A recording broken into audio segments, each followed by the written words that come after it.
Okay, so we are on the clock. It's 6:30 on the dot. Welcome back, everybody. I think we're in week three, give or take. So time is moving by, which is good.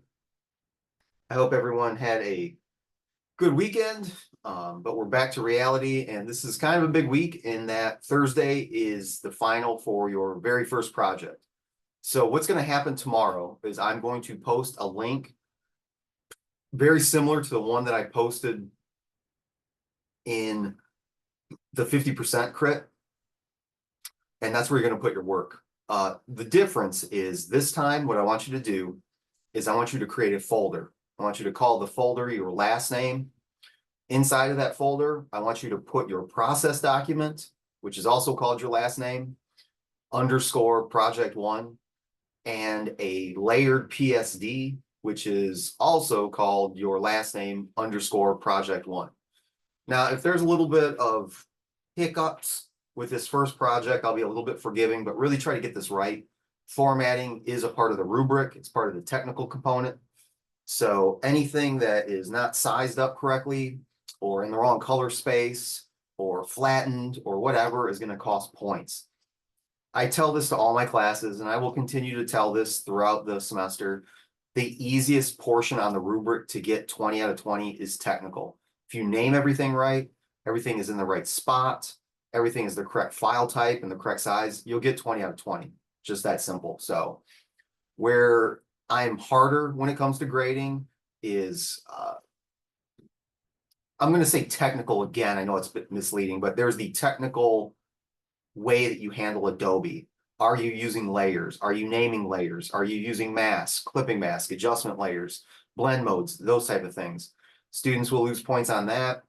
I'm pretty hard on creativity slash concept, just because I really expect high level work, and sometimes it comes in and sometimes it doesn't. I guess the saving grace is and maybe you guys have figured this out already. There's a lot of small projects, exercises out there that can bolster your grade. So even though you might get a C plus on your project, you can still get an A in class. These are the portfolio type pieces. So I'm going to be pretty hard on the grading, pretty serious about the grading. So if you have been getting an A in this class and you deserve it, but if you end up getting a B or a C, the rubric will explain why. I'll give you comments. We'll kind of talk about it, but don't get disappointed. That's it. To get an A on one of my projects is pretty hard. Like, you really have to earn it. I kind of want to get out in front of this conversation. It's not really been a problem, but occasionally there'll be a student or two that just because they do the project, they think that's an A, and it's not. Doing the project is probably at a minimum a C. That's a project. That's what I asked. A good project, something that kind of goes beyond expectations, that's like in the B realm. And an A is held for something that's absolutely great. Something that there would be very little adjustments to be made, something that clearly took a lot of time, a lot of thought, a lot of revisions. Those are the spots that I kind of reserve for A's. And I'm not saying I don't give out A's, I do. But if you're used to getting A's on projects and you end up getting a B or a C, don't beat yourself up. We can talk about it, but you'll know that in the future, I'm gonna expect more. So, but more on that, I guess whenever it comes up. Is everyone ready for the mid critique? I saw we got 10 submissions in the Google Drive, which is awesome. That's about what I expected. I think a couple students have fallen off already, which is unfortunate, but it happens.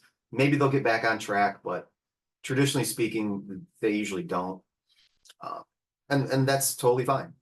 But we have to move on. So that's on the docket for probably we'll start before break and we'll finish after break. Maybe we'll get through like 2 students and then we'll take our break and we'll finish everybody else up. The nice thing about 10 submissions is we can really talk about things, explain things. I can open things up in Photoshop and show you what I'm talking about if we need to. But if it goes really smooth and there aren't a lot of questions, and we don't have a ton to talk about. We should be out a little bit earlier than we usually are. I want to bring this up first, though, before we get into anything else. I had said week 1, day 1, you will have you're going to have 2 final projects, and one is already released now. So you have a final project from me. That's a piece of sequential art, but you also have a student negotiated project.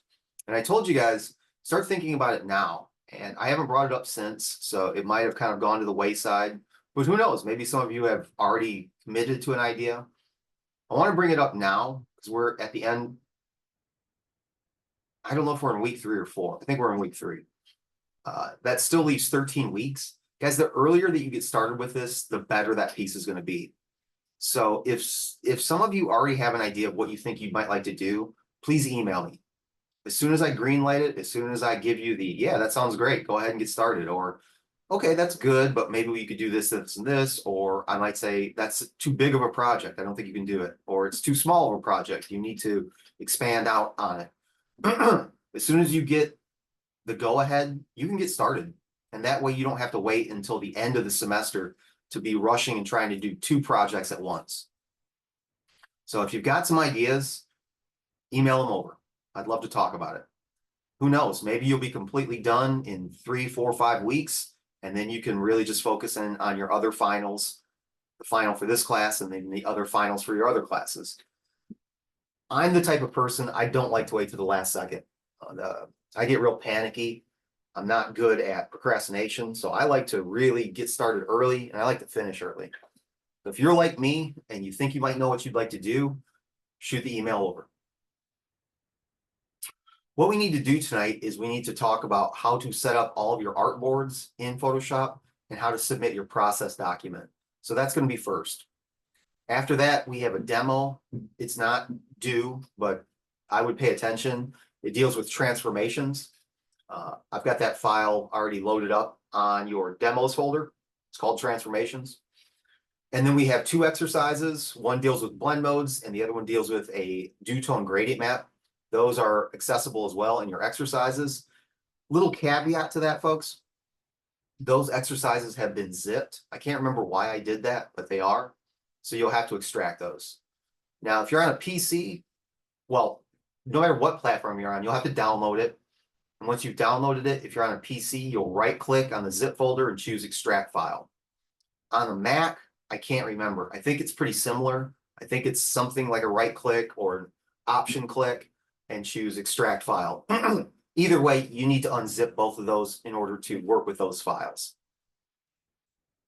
After we do our exercises, and none of that stuff is going to take very long, we'll go right into the mid-critique, then we'll take our break, come back, mid-critique, finish up, and then we'll stick around for Q&A, and that should be class. So does anybody have any questions before we get started?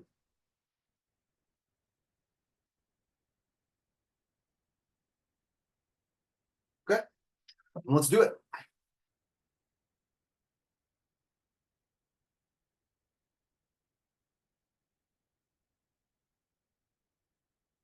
Okay, we're talking about how to submit process documents. So you know that you need your mind map, you need your mood board, you need your sketches, you need your 50%, and you need your final, all on one process document.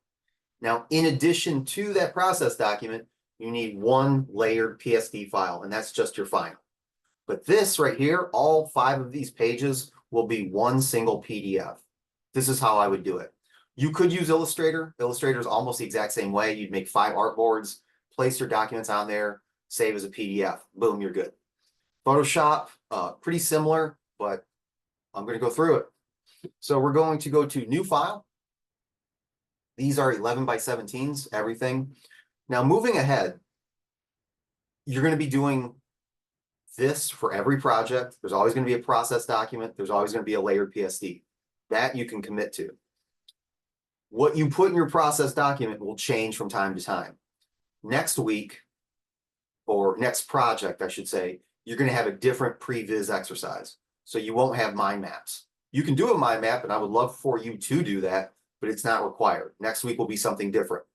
The project after that will be something different. So you'll be swapping out pre-viz or what some people call ideation exercises. You'll probably always have sketches.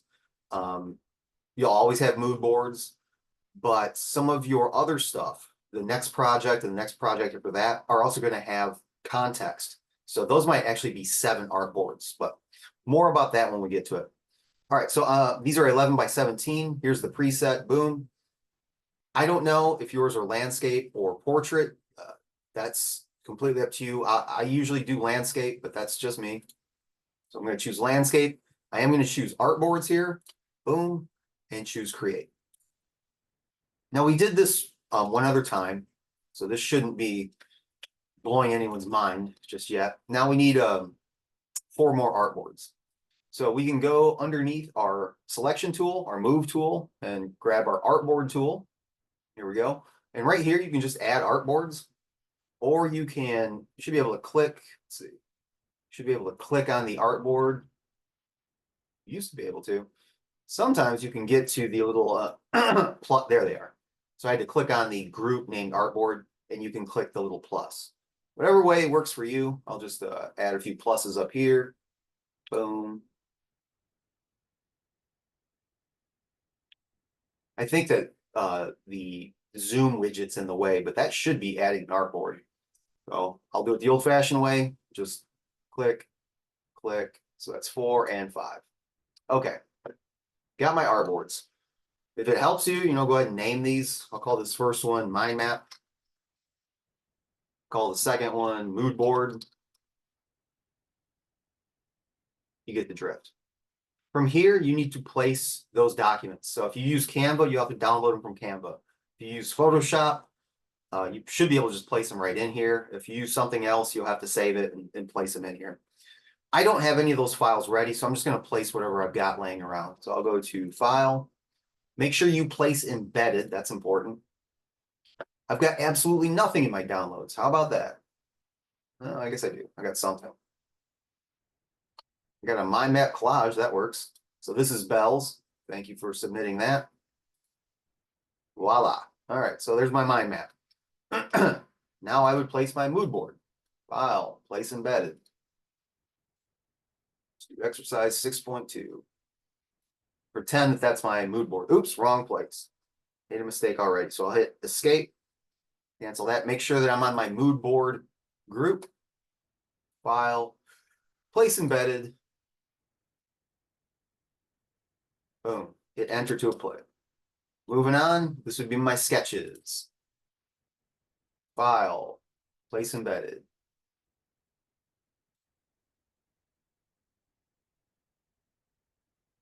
Okay, well, it's the same thing. I'll invert it so it looks different. This is your 50% right here, so place that, and then place your final here. So I'll just type in 50%. And on the final, I'll type final.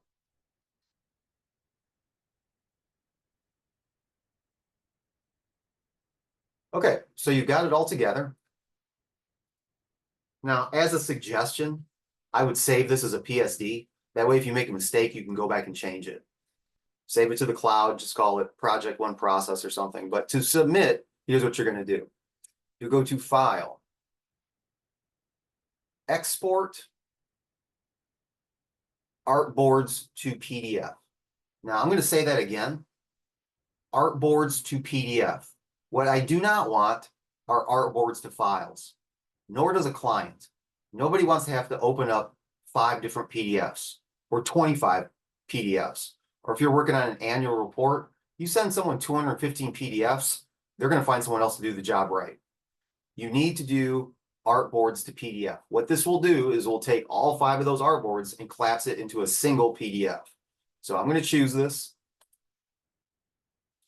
It's going to ask you a few questions. What do you want to name it? So I'm going to call it my last name underscore project 1 underscore process.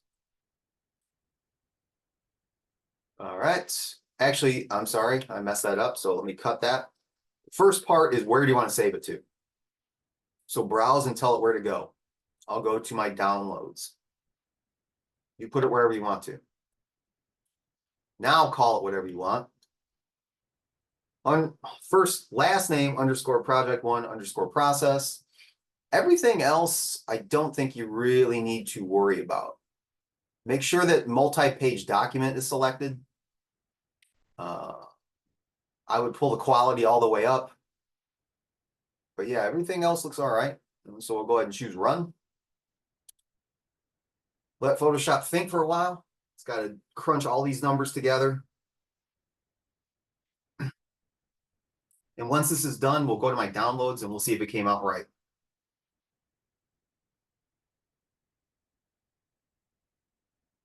Some of you might have done this before.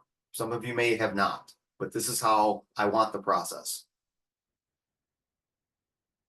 And I had brought up before, this actually, it might seem a little bit, so you just choose OK. It might seem a little bit specific, but trust me when I say, if you decide to do something for a portfolio or your Behance page or whatever, you're going to be really thankful that you've got all of this documentation already in place. Because then you can go back and if you're showing a client, like this is how I came up with my idea for my collage, it's already laid out. Like all the steps are already there. All right, let's take a look and see. We'll go to the downloads. Don't need that.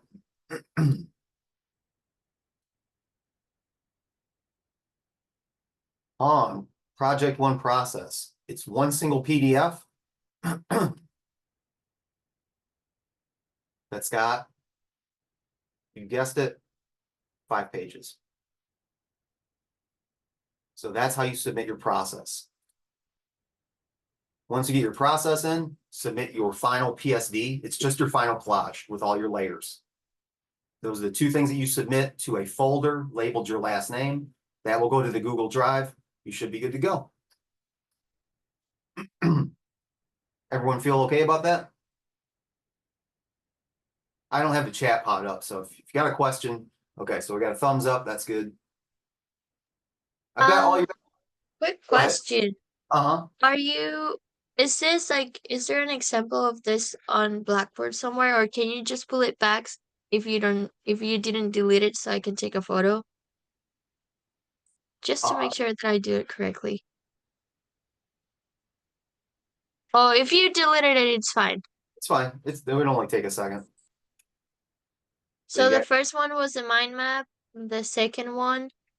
Mind map, mood board, and those you can change around. I don't care if those come out of order.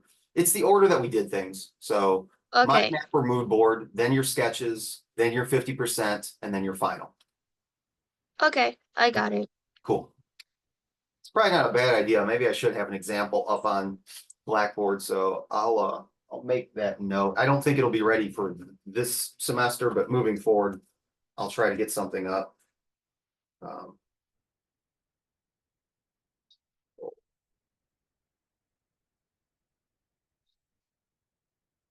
Now that you bring it up, though, I'm kind of curious. I've got a few projects left from last semester. I wonder if I've got any of their stuff.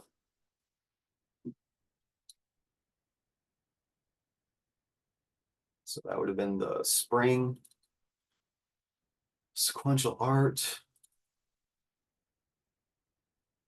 Who did good? She did good.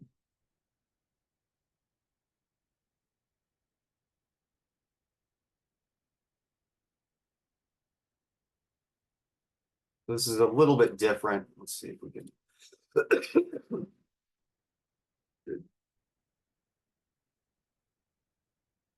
Okay, so this is her mood board. These are her sketches. I don't think we had a pre-viz exercise on this one. Her 50% crit and her final critique.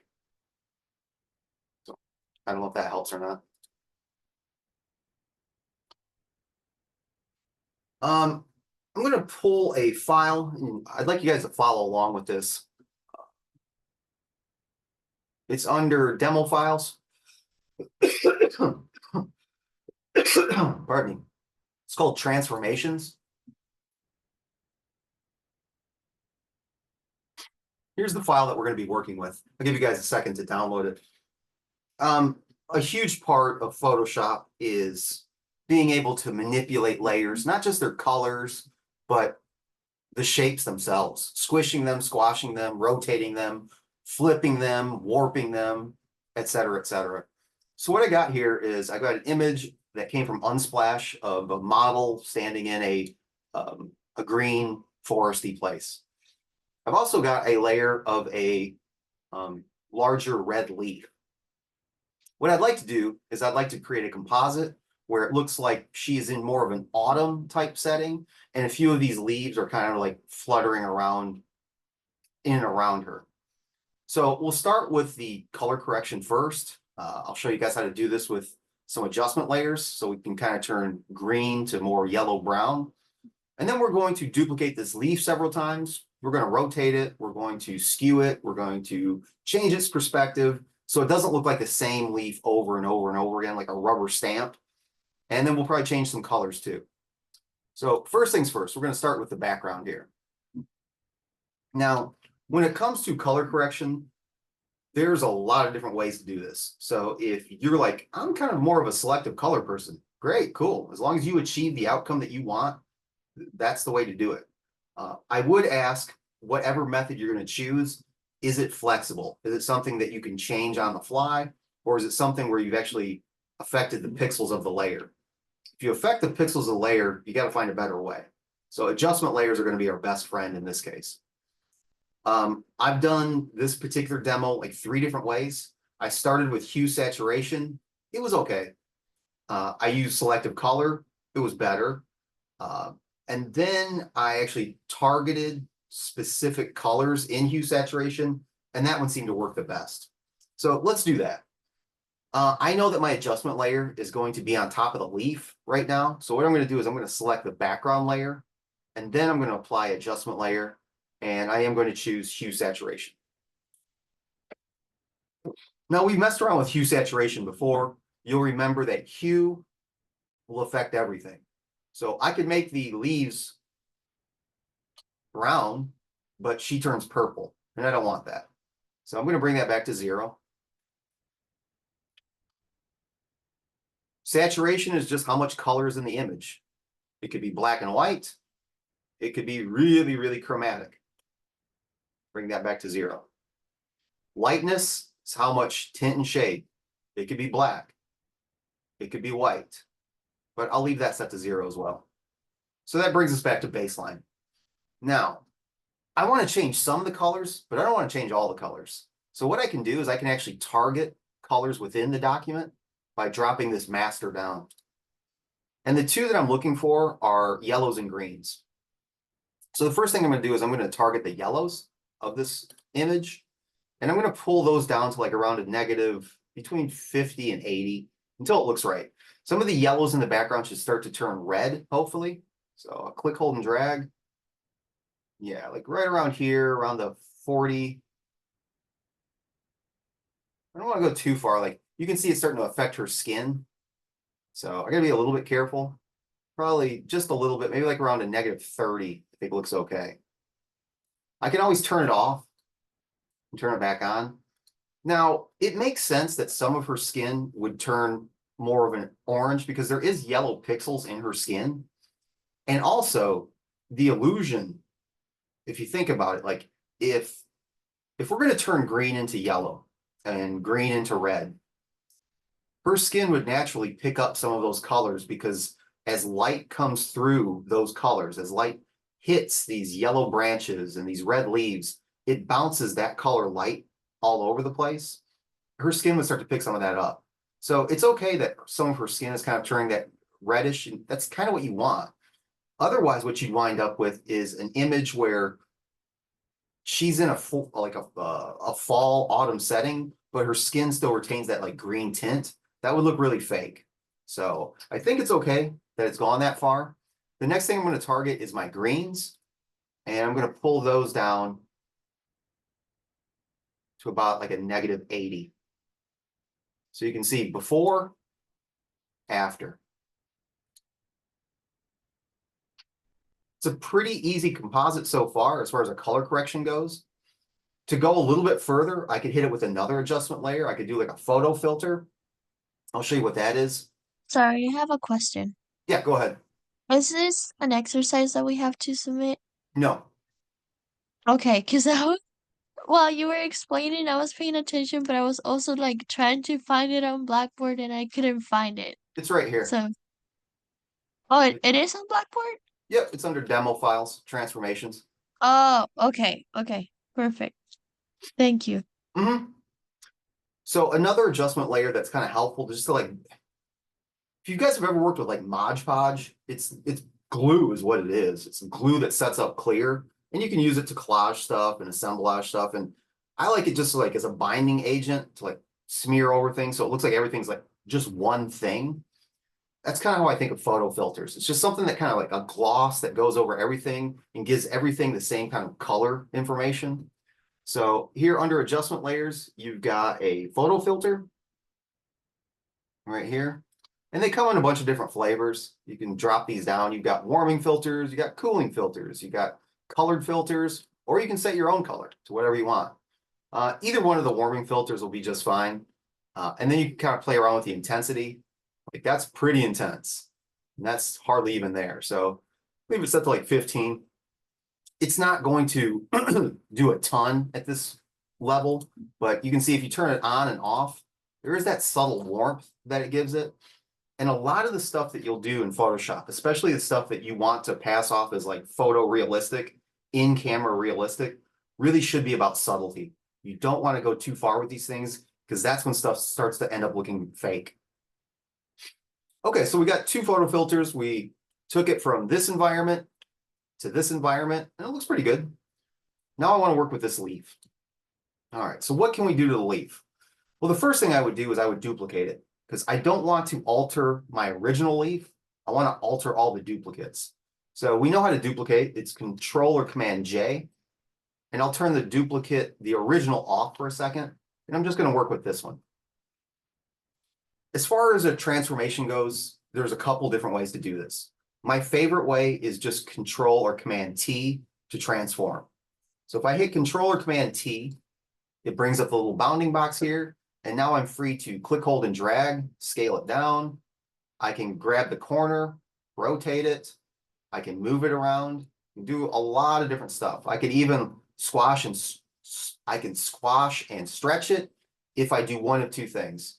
I could either hold down the Shift key to deselect the constraint proportions, or if you don't like constraint proportions, right up here along the top, you've got the little link icon, the chain. If you turn that off, you're free to grab any corner you want and squash it as much as you want. So I'll rotate this a little bit more and have this kind of drifting down here.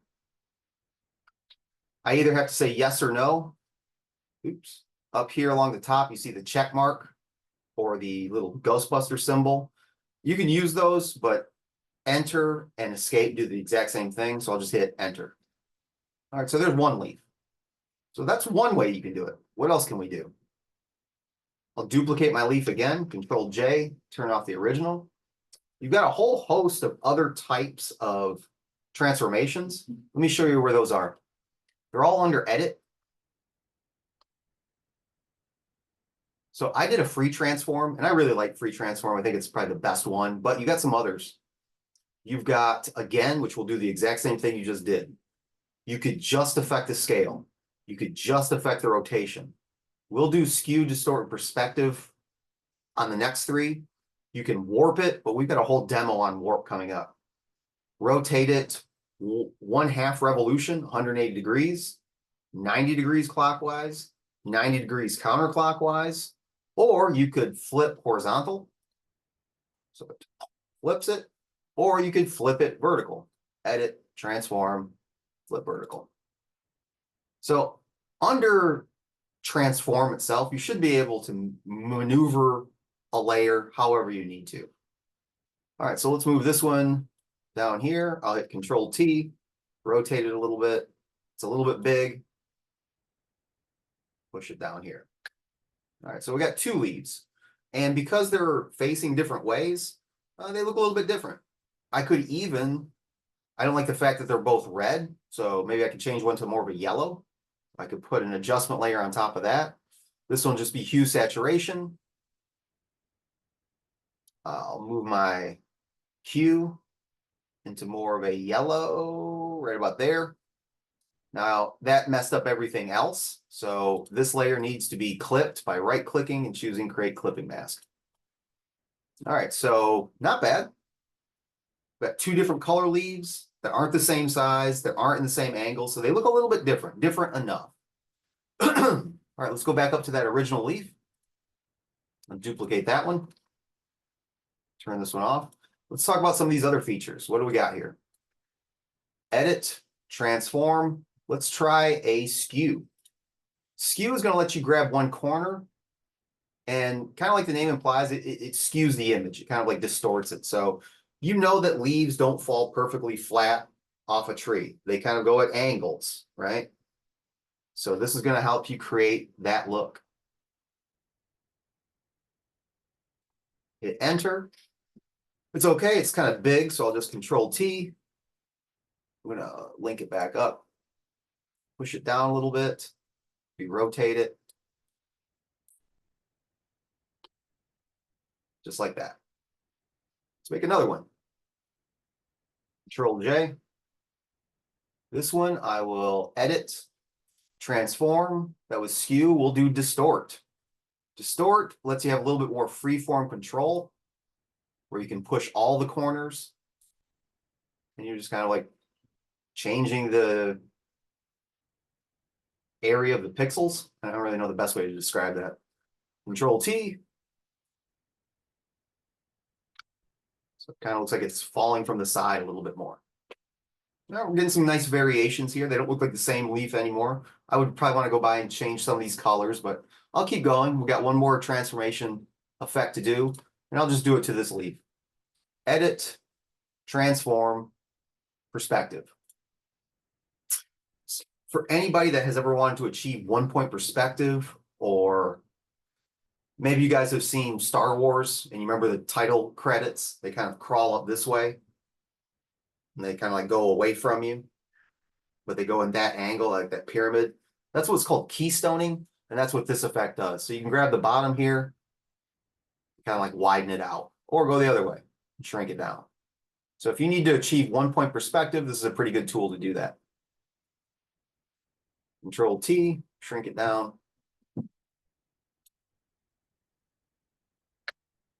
And there you go.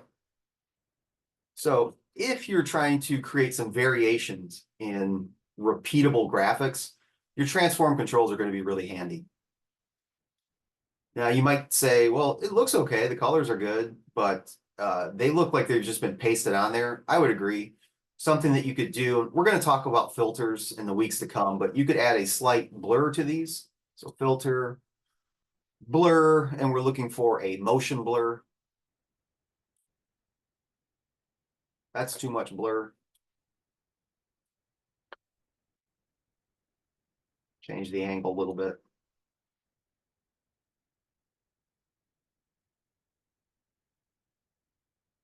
Especially when you're doing composites like this, one thing that you want to keep in mind is what's the depth of field? The things that are closest to us look very blurry. So this leaf right here should probably be out of focus. So I would filter, blur, motion blur. And I'm going to try to match the same blurriness as the foreground element. So you can see that yellow leaf does kind of blend into its environment based off of what that lens on the camera looks like. So you add a few blurs here and there, you change a few shapes, you change a few colors, and suddenly what was once this can turn into a nice fall scene.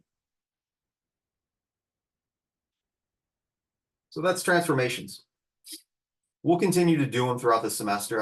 I wanted to carve out a little time to say, these are all the transformations you have. Now you're aware of them. You're good to go. Except for warp. Warp kind of does something different, and we'll talk about that later on down the line. All right, if we're good on this, let's talk about this week's or today's exercises. I need to download them myself. So let's do that.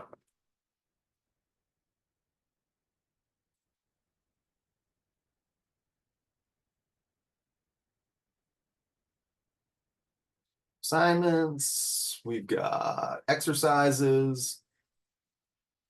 Looks like there are 29 exercises, which sounds like a lot, but keep in mind, we're already on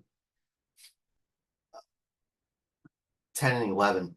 So we keep this pace up, we'll be done in 3-4 weeks, and you won't have any more. So I need to download these. This is 10. This is 11. Neither one of these are hard, by the way.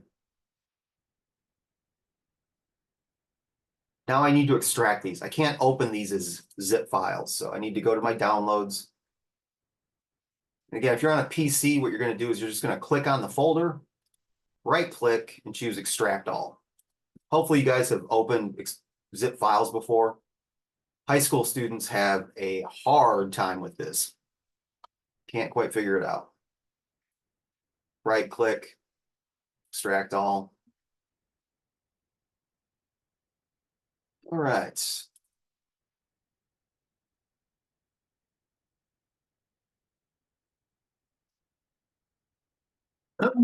So we've got a file that's got kind of a little bit going on here.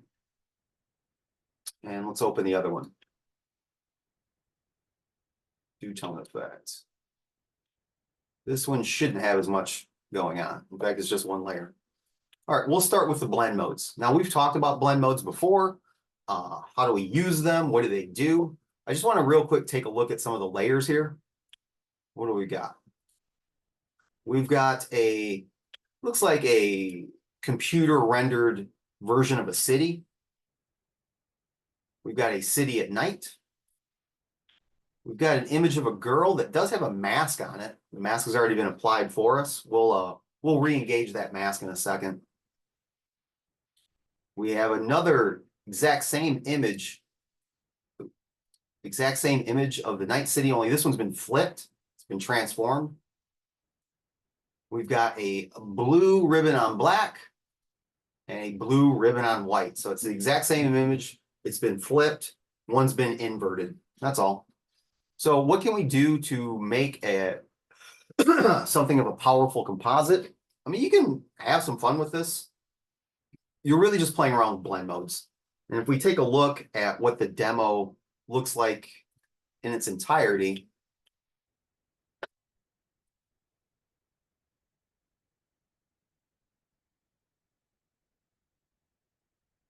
this is what it ends up looking like. So how did they achieve this effect? It's through blend modes, simple as that. So let's get started. First thing up, I noticed that the background looks pretty normal. There's not a whole lot going on there. So the background you'll just kind of leave alone. The night city copy though, we jump over here, you can kind of see it in the background, but you're only seeing the light parts. So that should be a pretty good indicator of what we're looking for. So let's just cycle through a few of the blend modes and see probably not what we want, but what we definitely don't want. So night city copy, if we start with the dark ones, let's go to multiply. Not what we're looking for. I can't see that background, and I really see the night city copy much more than I want to. So this first chunk right here, color burn, linear burn, darker color, this isn't what we're going to want. Remember that first block will keep the dark pixels. Okay, well, now that I know that, what about the next block? Lighten, not bad. Screen, pretty good. Color dodge, not bad. Linear, lighter color. It's not lighter color because I can see those yellow pixels from the street lights, so that's not it. Overlay is kind of interesting. Soft light, hard light, no. So I'm just going to go back and reference real quick, like how much contrast do we got? It's not a ton. We're probably looking somewhere between a screen and a lighten. So I know it's screen, so we're just going to leave it set to screen. And what screen does is we get some of the city traffic, we get some of the little twinkly lights kind of popping out. Just adds a little bit more character to an otherwise like really flat and stale graphic. So before, after, just gives a little bit more like noise that you would see in a big city. So that works out pretty well. The portrait. good image, but we really don't want the background. Someone's already put the mask on us for us, so it's just time to re-engage the mask. Now, if I asked you, how would you mask her out? Some of you would say, use the object select. Some of you would say, select subject, and you would both be right. Both of those would do a really good job of getting her off the background, and that's exactly what the designer did that put this together. Now, our mask has a big red X on it. How do we turn that off? What you're going to do is hold down the Shift key and click on the layer mask thumbnail. That will essentially turn that setting off. Now, if you want to turn it back on so you can see what the background looked like, hold down the Shift key and click on it again. You've disabled the layer mask. It's still there. It still works. You're just, for a certain amount of time, saying, I don't want to see you right now, but I do. So I'm going to hold down the Shift key and click on the layer mask. All right, so far so good. It's looking better. We got the model extracted, two-piece background courtesy of blend modes. We're going to jump back to the final here. So I can see the dark city in her face. I can see the blue smoke on top. So that kind of lets me know what's going to be coming next. Okay, let's see who's been paying attention. I just want to see the night city on the image of the model. What's the name of that technique, or how do I do that? What's that called? It's a clipping mask. You got it, Rachel. Remember how to do it? Anybody remember how to make a clipping mask?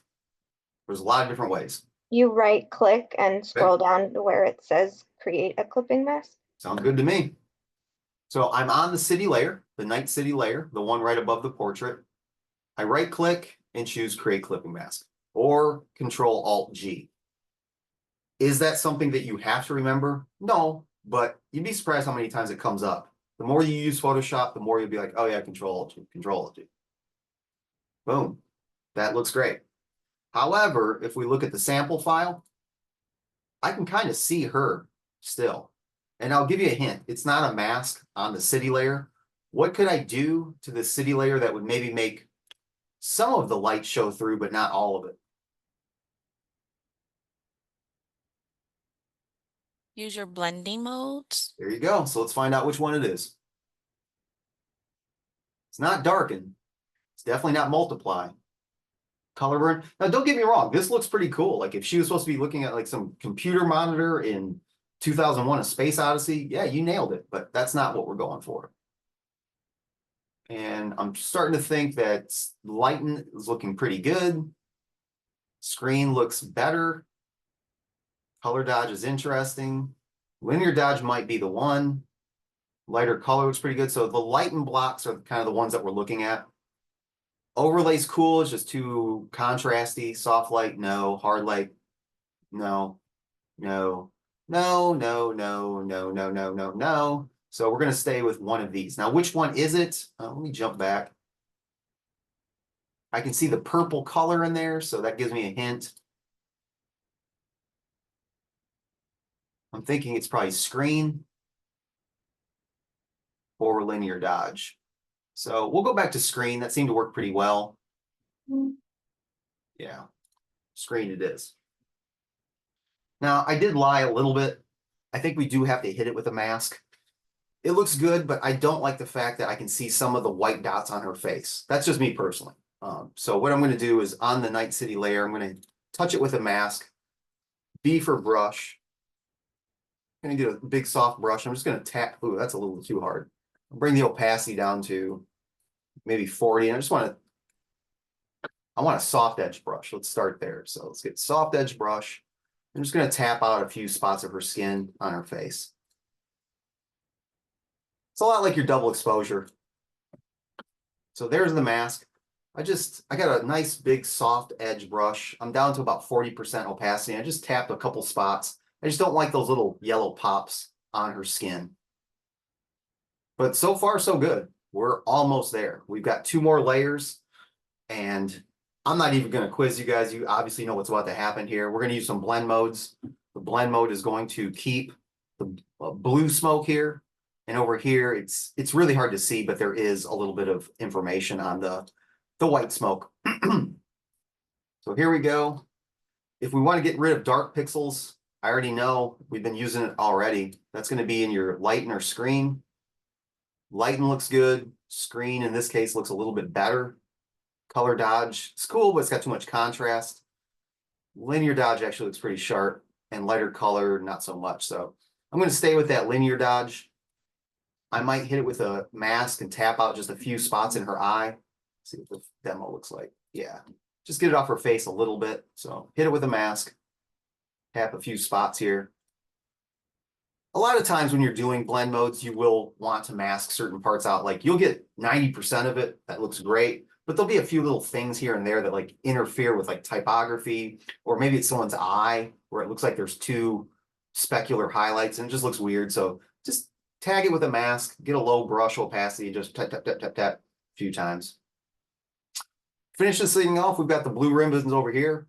We're going to keep the blue ribbons intact. This time we're going to go the other way with it though. We haven't used many dark blending modes yet. So you'll see that multiply looks quite nice. Color burn's got some interesting features. Linear, it's a bit too much. Darker color. So I'm going to stay with probably like a multiply, and I'm just going to pull the opacity down some. So on the layer itself, you've got the opacity. I'm just going to bring that down to about 50%. And there you go. There's your final composite. Looks okay. I mean, again, is this my favorite composition? No, but it didn't take very long to turn a bunch of disparate layers into something altogether different. And would this count as a collage? Yeah, you bet. You know, you're definitely masking, you're using adjustment layers, you're using clipping masks. This is a collage, no doubt. All right, I'll leave this open for a second. Let's move on to the other file. Now, this one's not going to be as complicated, but I was thinking about this today as I was taking my afternoon walk. I can't tell you how many years ago, maybe 10, I went nuts for gradient overlays. I put them on everything. I really overused them. I used them probably in things that I shouldn't have, but I liked them so much that I just wanted to use them.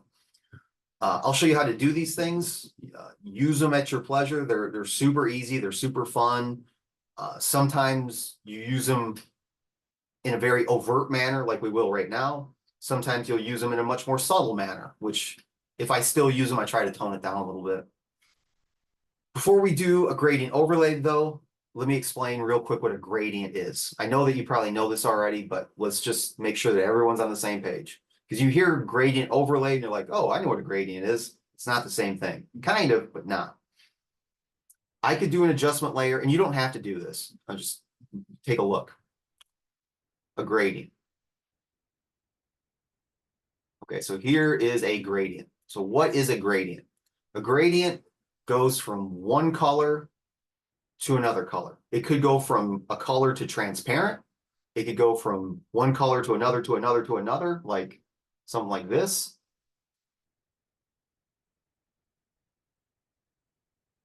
Or it could go from a color to nothing.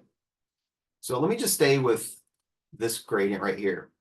So this is what's called a linear gradient, meaning that it's going from either top to bottom, bottom to top, left to right, right to left, or corner to corner, or any variation thereof. It's going side to side, right? And you can change it. You know, that's not a big deal. You can click on the gradient editor and say, all right, I want it to go left to right. There you go. I want it to go corner to corner. Okay. So as long as you understand that a linear goes from one edge to another edge, you're good. That's a linear. You've also got radial. Radial will go from the center out. And you can flip it around. So maybe I want orange to purple. And there you go. So your sunburst effect, your lights on a car headlight, you know, candle light, whatever, anytime that you're like little pieces of light that kind of like need to disperse out, this is how you could do that. Photoshop has a few more than Illustrator. You've got angle, you've got reflected, and you've got diamond. I'll be honest with you, I don't see those last three very often, but occasionally. In fact, last semester was one of the first times in maybe a couple years, I saw a kid that had to use one. They are occasionally handy, but generally speaking, you'll end up seeing either a linear, scale down a little bit, a linear, or a radial. Illustrator has one that's called a freeform, which is pretty rad. I'm surprised that they haven't implemented it into Photoshop yet, but not quite yet. All right, so that's what's happening. You're going from one color to the other. I'll cancel that. Now here's the part that you want to follow along with.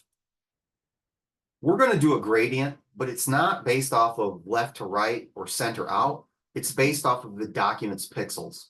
So what we can say is, I want the dark pixels to be this color, and I want my light colors to be this color. So check it out. We're going to use an adjustment layer, and we're going to choose gradient map, second from the bottom. Now, when I do this, yours won't look like mine, but don't worry, we'll change it all around so everyone's looks the same. All right, so just like that, this looks kind of cool if you like these colors and if this is appropriate for the campaign.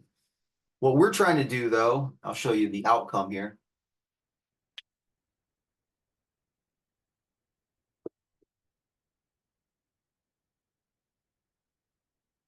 Is to make ours look like this.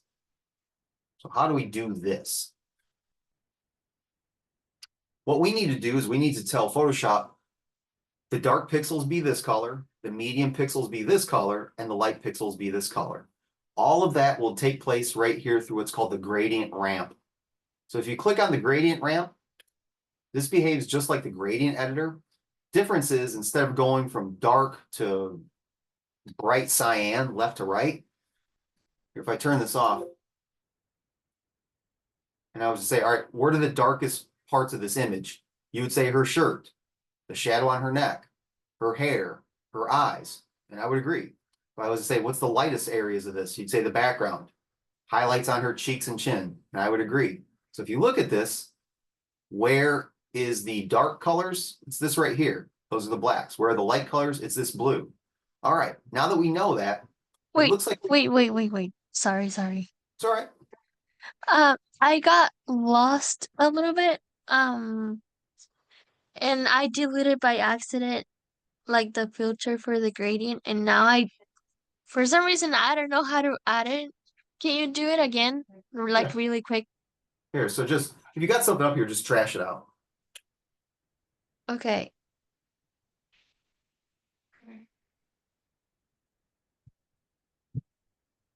Wait, are you doing something? Because it's like everything, it's like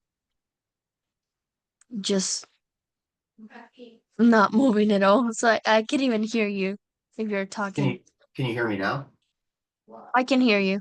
Okay. No, I just trashed out the top layer. Okay. So go back to your adjustment layers and choose gradient map. Okay, got it. Okay. Now, once you have your gradient map, you might not see this flyout window. If you double click, not the mask, don't double click the mask, but double click the actual adjustment layer, it'll bring out your gradient ramp. This is what you want to see. If you click anywhere on this ramp, it'll open up a sub dialog box, and now you can pick different maps to apply. We're going to make our own, so it doesn't really matter what you choose. So I'm just going to start with this 2-color one right here. Okay. Okay, so I'm going to jump back real quick. So it looks like the dark parts of this image are a dark purple. So let's start there. So these are our dark colors on the left. So in order to change this color from black, if I click this color stop, it accesses my color right here, and I can click on the color, and I can choose a really dark purple.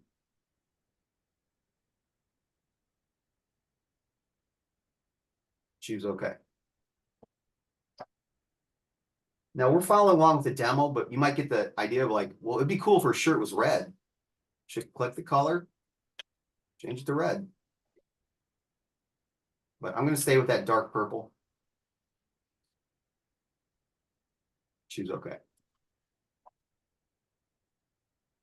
What color are the highlights? It looks like we've got a lot of red. in there, like a lot of bright red. So instead of my cyan for my whites, if I click that, you can see that that color pops up over here. I can click this and go to my reds.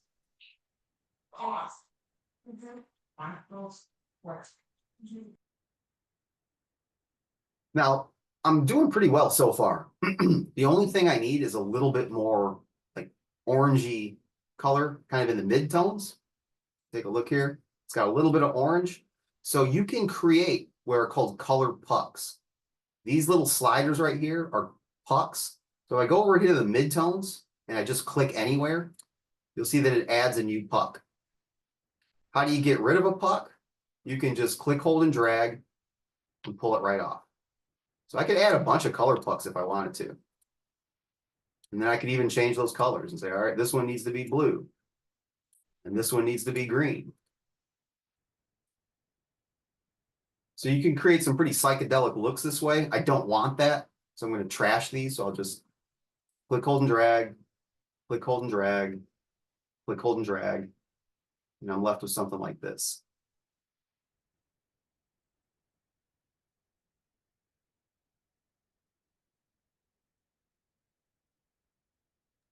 Wait, so how are you making it, how, because, like, I can see the gradient, but I can't see the woman. So I don't know if I can, like, if I have to change, I don't know what I'm doing. You want to share your screen? Sure, Let give me me make one sure that second. let me make sure that you can. Sandwich, pickle.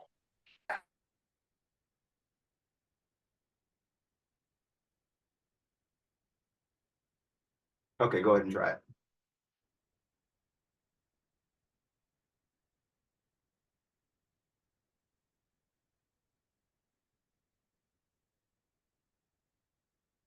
Okay, so you have a gradient. You don't have a gradient map. So trash that layer out.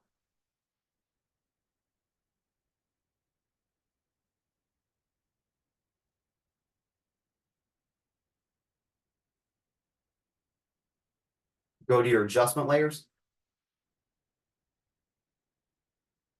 Okay, the second from the bottom is gradient map. Nope. There you go. Click on that gradient ramp. Change black to dark purple.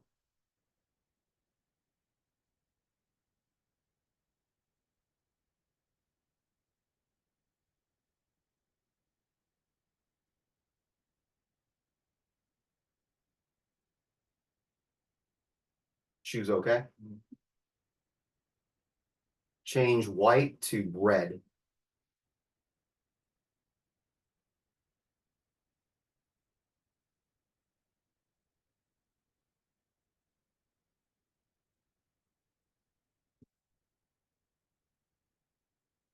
Choose OK.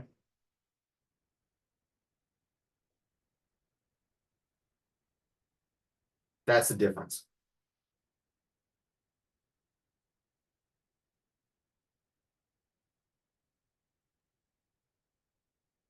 So that's important to know. I'm kind of glad it came up because I'm sorry, I was talking the whole time and I was muted. I well, that's didn't fine. realize. But thank you.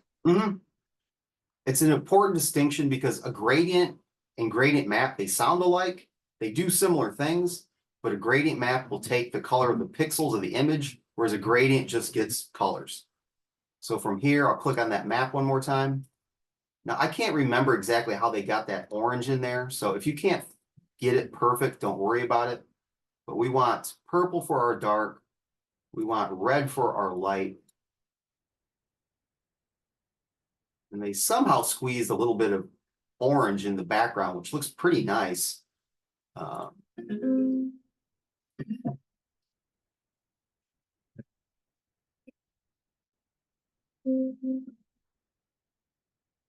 There it was.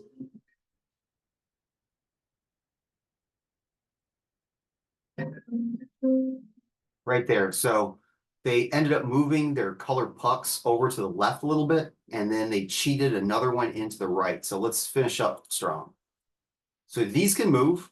I can take the tolerance over farther to say, all right, add more dark pixels. I don't need that. What I want to do is I want to take my light pixels, scooch it to the left a little bit. I'm going to sneak one more in all the way over here, and that's going to be my lighter orange color. And boom, there it is. Wonderful. I could probably even say, all right, well, that looks good, but I want a little bit more orange. And that's a pretty nice gradient map right there. So this is what it ends up looking like. You'll have 3 color stops, color pucks. You have a dark purple on the left. You'll have a red pretty close to the end, but not quite that far. And then an orange all the way to the right. The colors don't have to be perfect, but get them as close as you can. But this is the file. Now, like I said, I love this effect. I think that you can, if you got a boring photograph that's just like, man, you know, I got to use it, it's okay. Think about a gradient map. A little goes a long way. And what I've been doing lately is taking my gradient maps and then using a blend mode with them. So like, this has obviously been processed, but you can take it and then almost pretend that it's got some type of like Instagram or TTV filter. So if I do overlay, soft light, take a look at what soft light does. Before, after. It just looks like the photographer used gels and really lit this thing in a pretty intense manner. I think that looks pretty nice. Soft light, hard light, probably not. But then you can kind of cycle through these and see if there's anything, you know, even a color dodge really adds a lot to it, maybe too much. So you could dip the opacity down. But for what we're doing, we're just going to choose normal, 100% opacity. I just want you guys to be aware that there's a lot of things that you can do with just one simple gradient map.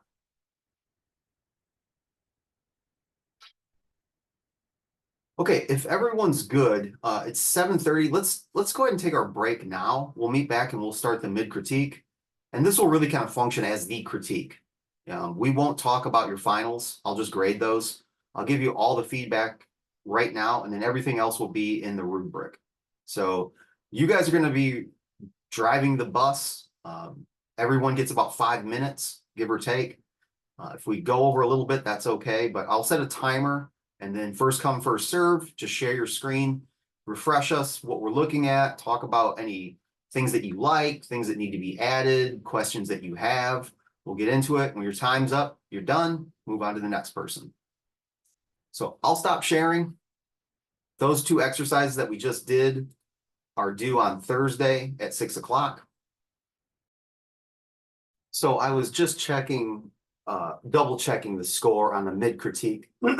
This is worth 30 points, and your final submissions are worth 100 points. You have a total of 6 or 7 projects. Let's find out.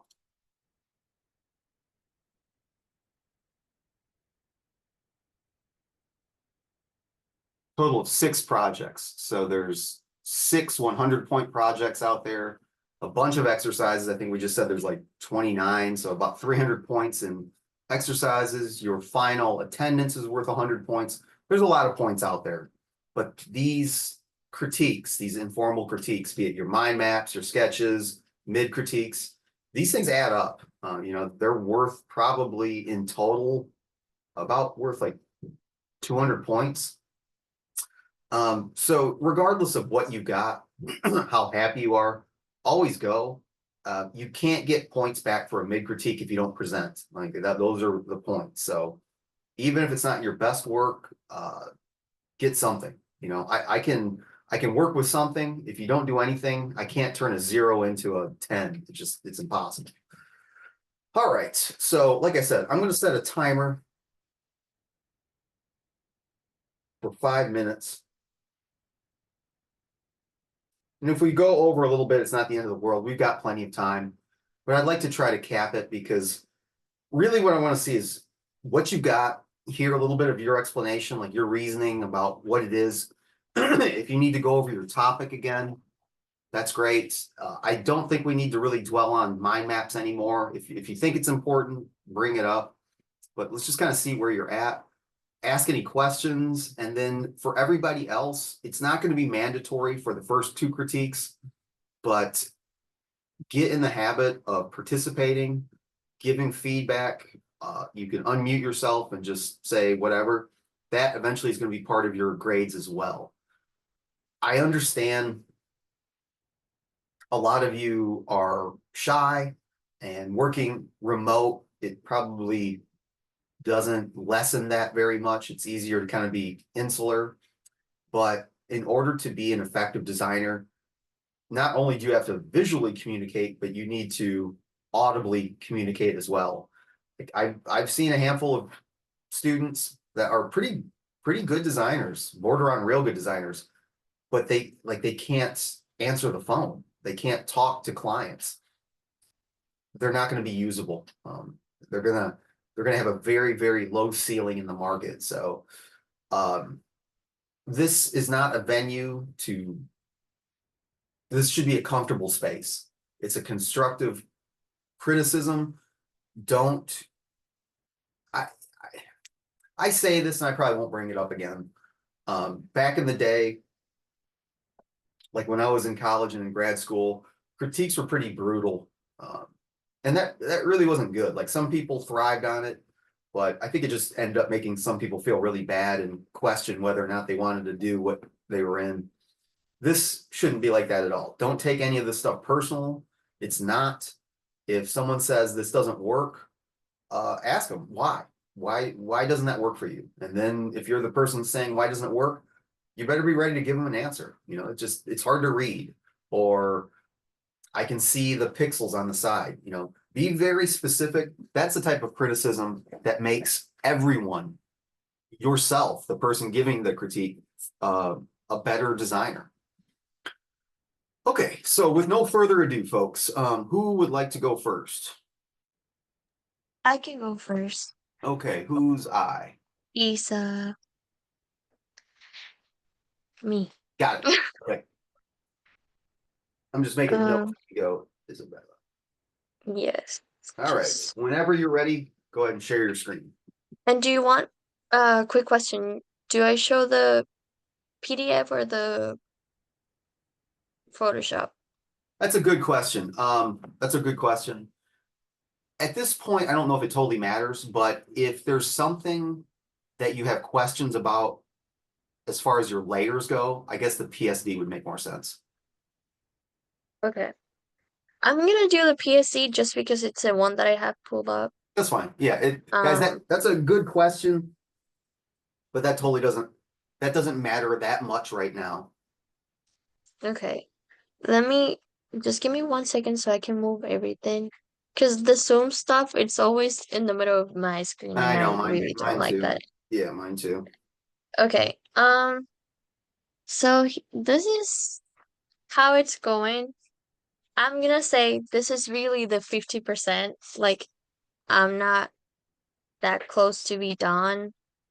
So with my sketch, it was something more like clean, and more like simple.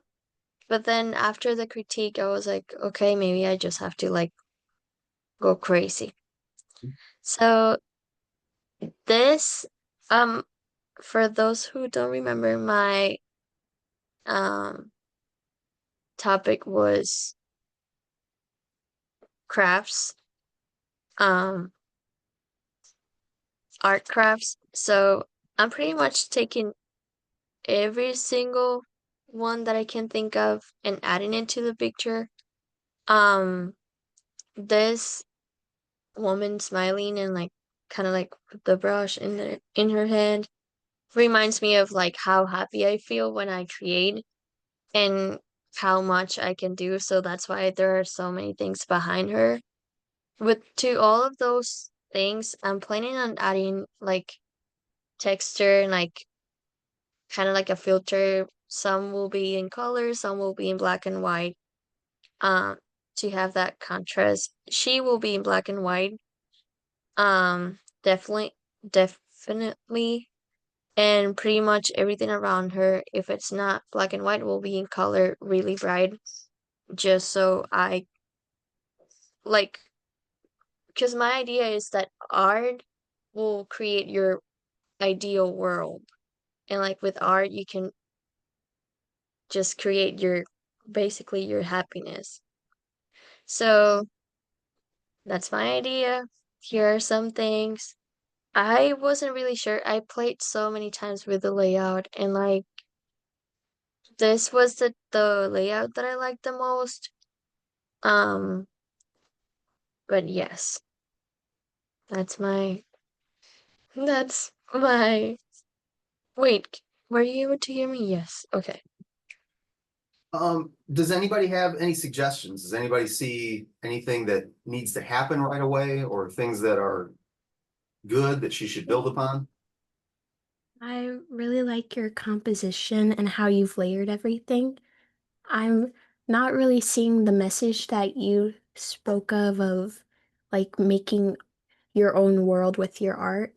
So maybe I thought of one thing that you can do, because like you could take like a pottery wheel, I think that's what it's called, Mhm. and then have her like working at it, and on the wheel is like her own world, like the earth, that she's really shaping it with her artwork.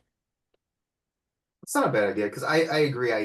I like the image. I like the stuff that you used. All the extractions look good, but I don't really see the art making process. So that's not a bad suggestion. Okay. Oh, sorry. My thought similar to Liv's, is this more like art creating your world or more like DIY creating your world? Because I know from like concepts can change obviously, but from this it looks more art and less DIY, especially with the statue. Yeah, And because that's not a DIY unless like you're really good at mold making. yeah. The statue is one thing that kind of gave me pause because everything else looks pretty crafty, and then that's like a piece of like legitimate art. Okay. Well, it's more like crafty DIY stuff. Um, so I guess I could take that off. I added it because in my mind map, I was just kind of thinking about all the different ways to create art, and sculptures are one of them. For So sure. I was And I like, think you sure. should have sculpture in there. It's just that's clearly like a Renaissance sculpture. And I Yeah. maybe Rachel said it like that's not do it yourself. Like that takes years of training to do. So find a sculpture that's something that like we could do, and I mean, I'll be the first to tell you I couldn't do that. That's not something that's in my wheelhouse. So if you can find a Yeah. sculpture that's a little bit more homemade, that that might like kind of fit Okay. a little bit more in. And it Uh, doesn't have to be Okay. like bad or no, kitschy or whatever. right, Because right. like I make things out of polymer clay and that's Boom. DIY. Yeah, there you go. Yeah, yeah, I Okay. agree with that. So, something that looks more reminiscent of someone that's not a trained classical artist I think would fit the composition a lot better. And a couple more Okay. things. I like the idea of adding more stuff. I like the idea of some stuff being black and white. I would like to see some of like your drawings in there, and Yeah, sorry, before I forget to say it because I forgot already. I have I started it on my iPad, some like just like really quick sketches and just like lines with different brushes that I'm planning on adding Mhm, just to add some like like artsy touch to it. I don't know, crafty touch to it more than just like putting pictures together. mhm. So yes, that's something that we'll have, but I My didn't get to that point yet. my final suggestion would be the girl is taking up a lot of screen real estate. She's become a focal point, and Mm-hmm. because it's a photograph, if you've got an iPad, I would suggest drawing her yourself. And I'm not saying make it look photorealistic. In fact, I would just keep it a line drawing. Just go over, just trace it. Just trace it like you would a piece of tracing paper, trace her out, Okay. same pose, same expression, and keep it just black and white and have everything else color. So it's like, then the problem with a photograph is that's a person. That person looks like someone that you might know. That person might be someone that you know. It might remind you of your mom or your sister. If you do a drawing, even if it's the same shape and the same haircut, it kind of becomes anybody because there's not a lot of detail to it. And if this is about the art making process, it shouldn't be about that model's art making process. You do a drawing, it still might look like a white woman, middle-aged, that's fine, but it becomes a lot more ambiguous. And then if she's just black and white, like kind of a container, and everything else is colorful and blossoming out from that, I think the art's going to be more of the focus than she'll be the focus. Okay. That's a good idea. Okay, cool. Thank Great you. suggestions, everyone. Wonderful. Let's move on. All right, who's next? I'll go next. Okay, sounds good.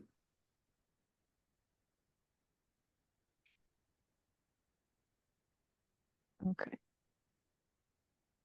So, my topic was on wildlife conservation. And then I wanted to focus in on fish and how a lot of, garbage from landfills eventually makes its way to the ocean and, in animals. So here I have some images of like these sketches of the fish and like the way to show how they wash it. Let's see.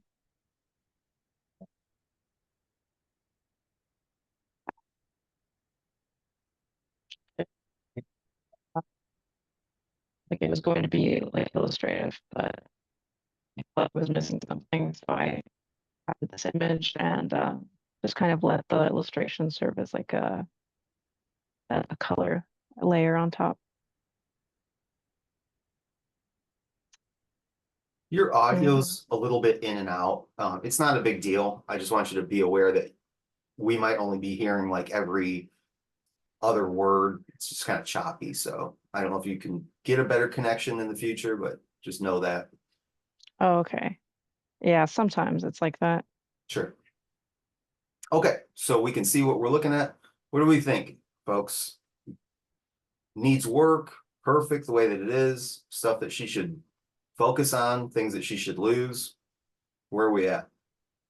I like what you have right now. Mhm. I just would, with what's inside of the fish, I can tell now it's like on the right when you have some like water bottles and just like plastic waste.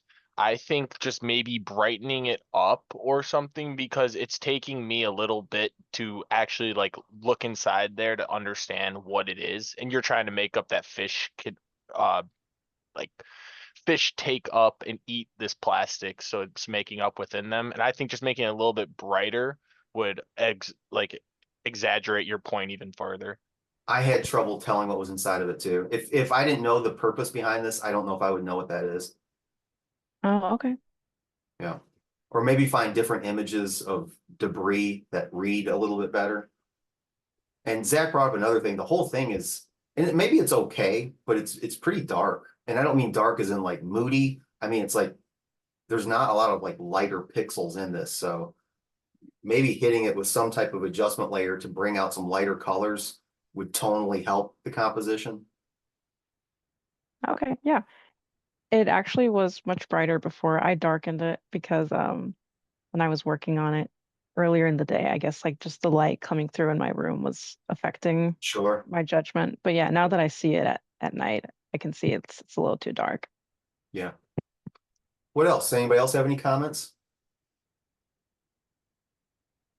I think like this is just kind of like a personal suggestion, but I like how on the fish on the right, how like the like loops on the plastic bag kind of looks like fins on the fish. I I think wondered that would be about like that. some, I couldn't yeah, tell what that was. Is that what that is? I think so. I'm not Okay. sure.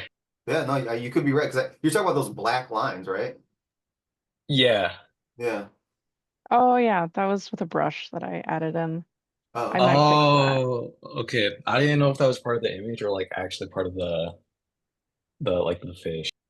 Oh, okay.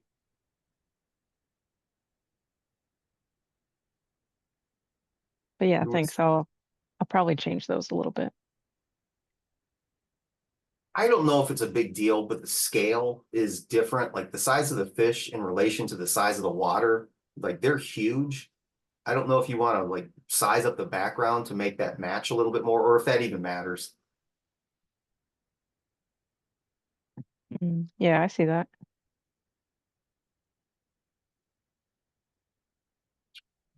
One, two, three. I think you've got enough layers in there.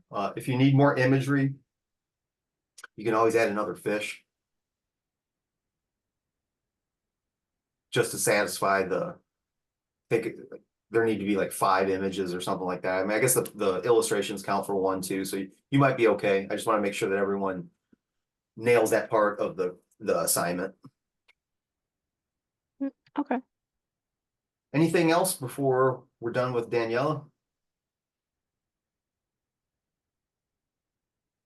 Okay, good job. Let's move on. Right. Right on time, too. All right, who's next?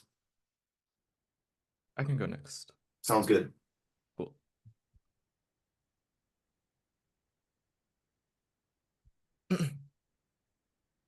So my topic was, hold on, sorry, I have to like make sure everything's good. Fashion. Mhm. And so I want the aesthetic I want to go for was like a pop fashion magazine sort of deal. I kind of like wanted like a paper effect to cut into the subjects. As well as for the actual type, because I wanted to go for like a magazine, so it's gonna be like typography in this. Mhm. Like the paper texture here would be like for the actual type in this. Also wanted to have it like overlay for the composition. Yeah, this is what I have so far. I wasn't like too happy with how it looks, with how it's cutting in. I was playing around with the actual blending modes as well, Mhm. with the textures that are going to be overlaid on the subjects. But yeah, I want it to be more like, I don't know. I just want to find something that works as well. In looking at it, if I didn't know what you'd said, I don't think I would get fashion out of it. It's not that I wouldn't get fashion, it's just that's not the first place I would go. But I will say that I like it. I think it's a cool looking image as a standalone image. So maybe your text will reinforce more of the fashion angle to it. But just as like something to look at, I like Yeah. it. Okay. What does everybody else think? I had a question. If there was something specific you were trying to say about fashion. Yeah. Well, the references I looked at were just kind of just pop fashion magazines, so I was just trying to mimic that basically. I yeah, I I get what you guys like mean it. though.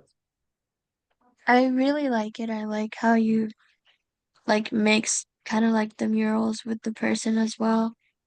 But it gives me more like, how can I say that? Like urban Yeah, that's the vibes. word. That's exactly the word I would go with. It's like just an urban thing. Like it gives me more like skateboarding vibes for some reason Yeah, and than I fashion. yeah, I understand.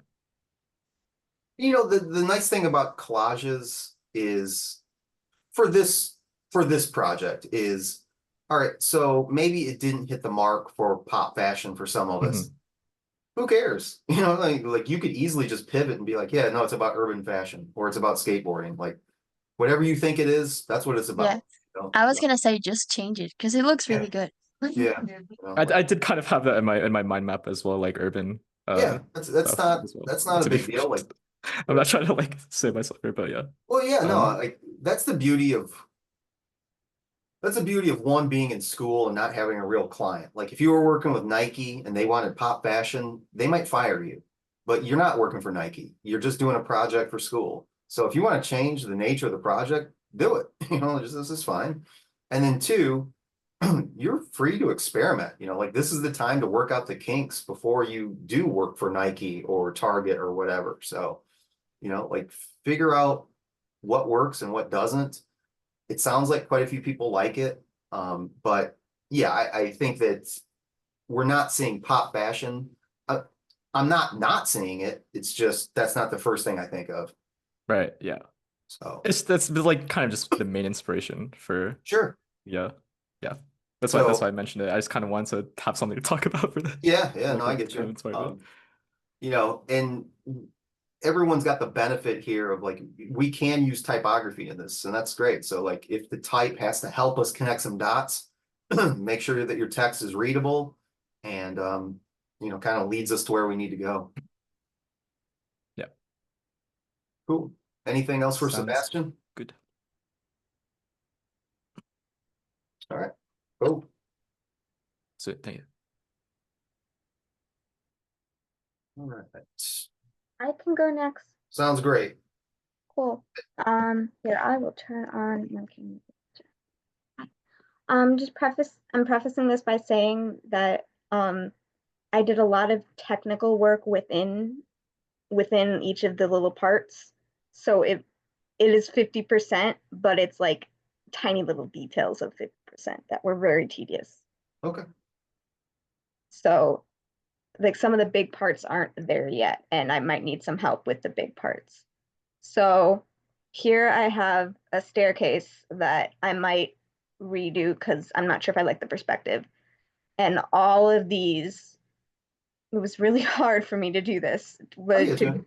go on sites in incognito mode and find words and comments that people have said about queer people and inclusion and whatever, and snip them out and put them along the stairs. I might move these. I wanted it to be really like the words were just overlapping each other, but then I kind of realized there's not a lot for like the tops of the stairs, so I might redistribute that. Mhm. And then this cape was initially a lot smaller, and I warped it to Mhm. be more drapey, and then I put like a pride flag on it, and then I used paths to like make a path for each of the stripes because I didn't want to just lose the selection. And then I found someone protesting with a sign for each of them and whatnot. I'm not sure what to do with the background. I know initially there was going to be a person here with like a crown and then like a throne they were going to, but I don't know what to do with the rest. I played around with making it landscape instead of portrait, but I think I would have to redo some things with that. So I am absolutely open to ideas. Oh, I also did a little bit of lowering the brightness around the cape to give it a little more dimension. I think I would stay with portrait. I think portrait's going to be better than landscape. Okay. So it looks a lot like her sketches. What do you guys think? I do think you should make the person have a head Yeah, the person will have a because head. I just didn't pick one yet. because if it doesn't have a head, it looks like his head is kind of like defeated, like it's like just down. You know what I'm Mhm. saying? Yeah, there will be So a head with like probably a crown on it. make sure to do that because I it'll will. be important. I It'll will. be important to like actually finish the message Yeah. that you want to portray. And I would say the background, I don't know, what if you make it like like the light after the tunnel, like it's light at the end where he's like Mm, getting or, or like where they're getting, and then it's like kind of darker all around it. okay. Yeah, it's not a bad idea. Whatever you choose, like I, I almost don't mind the white, but yeah, having a we just talked about gradients, like a radial gradient, you know, like white Mm, with black around it. That wouldn't take away from the foreground, but it would make it a little bit more dramatic. So that's not a bad suggestion. Back to what I suggested for Isabella, the head, you might want to just draw it because if you okay. put photograph in there, it's going to be somebody. And I think you just want it to be like anybody. So Yeah. just go like a real quick loose sketch of a head might do it, but you'll figure it out. Yeah. What else? What else do you guys think? Good, bad, works, doesn't work? I think you did a great job, Rachel. This is Darshanae. I Yeah, think yeah. you did a great job with the storytelling. I can look at this and I see the story, Mhm. and I'm not confused by it. So I do love that about the design. I know you said you were struggling with the background. An idea, since you have like hatred going up the stairs, maybe like in the background you can do some type of love collage. Just a Okay. thought. Mhm. Like getting up to the, yeah, that Mhm. could work. It kind of reminds me of that line that I know that Michelle Obama didn't coin this phrase, but my wife attributes her a lot. Like when they go low, we go high. So like the higher up that you go, the nicer it gets, and the lower down, the nastier it gets. Mm. Okay, that could be. Yeah. One thing that I'd like to see a little bit more. So you've done this great job with the paths. You've got the colors in there. Your blues and greens are so dark. I don't see the images in there. Okay. And whatever blend mode you're using for yellow, orange, and red, Mhm. I try to lighten those a little bit too. I can kind of see the images, but not great. Okay. So in the entire cake, try to make the images a bit more pronounced. But I like the colors a lot. I think it's important that they stay those colors. Yeah. It's just the images are getting washed out a little bit. Okay. But yeah, I like it. So far, I mean, I think everything has looked pretty good. So Nice. I'm optimistic about our first critique or your first submissions anyway. So yeah, looking good. Cool. Thank All you. right, let's move on.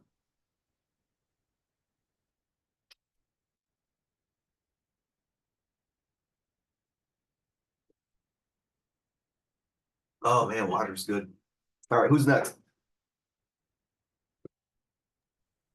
May I go? Yes, This is Darshanae. go for it. All right.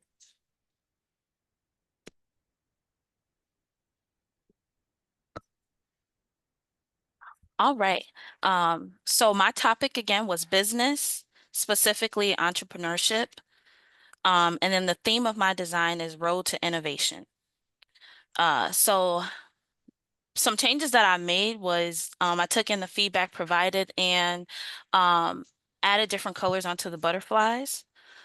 And then basically the story I'm trying to portray is how entrepreneurship is the vehicle and innovation is the fuel.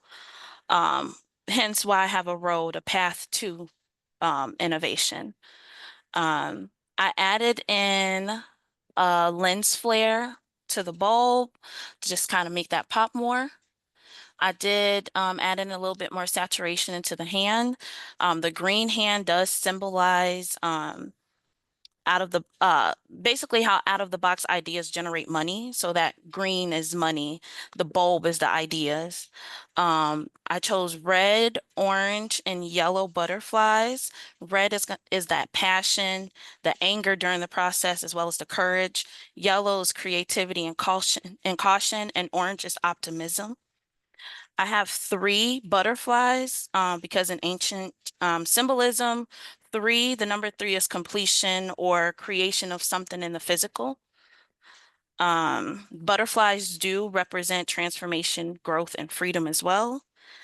And then the galaxy in the background symbolizes imagination, daydreaming, wonder. And then I wanted to add a pop of something in the back. So I played around with text and I wasn't too fond of the text. So I looked back at my design and I saw the road and I thought, why not add some type of road sign? And there's a font that's built in Photoshop. I think it's Interstate, I think.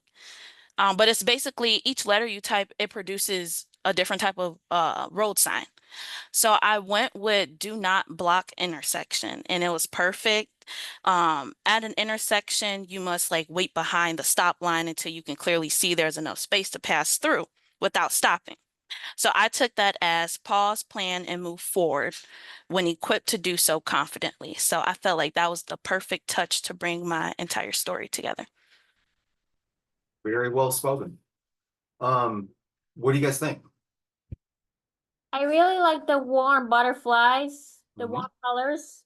The warm colors of the butterfly looks gorgeous. Like Okay. business. I But like the it too. green hand. It was the hue saturation. Mhm. Yep. What else?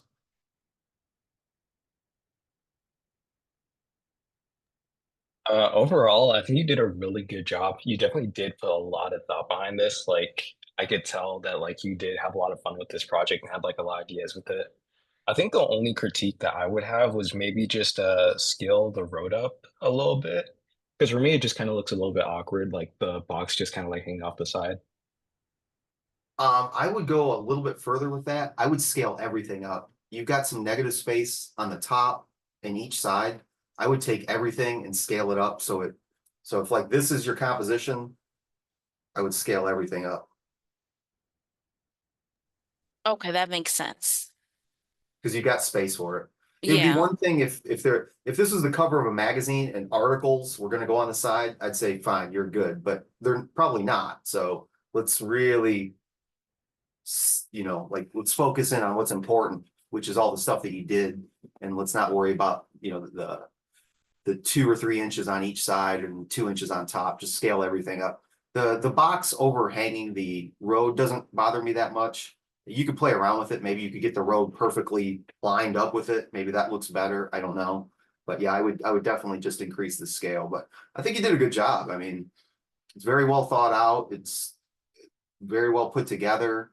The lens flare could be maybe a little bit more pronounced. Like in my mind, I was thinking about like those light streaks that are coming off a little bit. So you might be able to mess around with that some more if you think it needs it. But it looks pretty sharp. Thank you so much for the feedback, you guys. Anything else before we let her off the hook?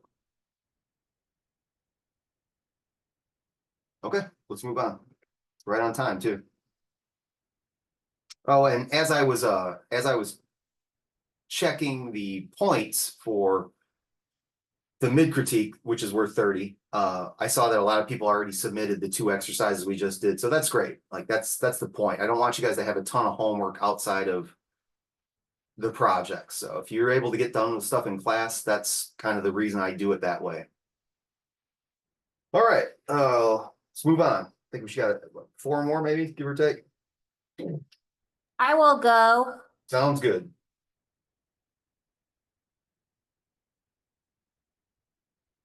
Okay.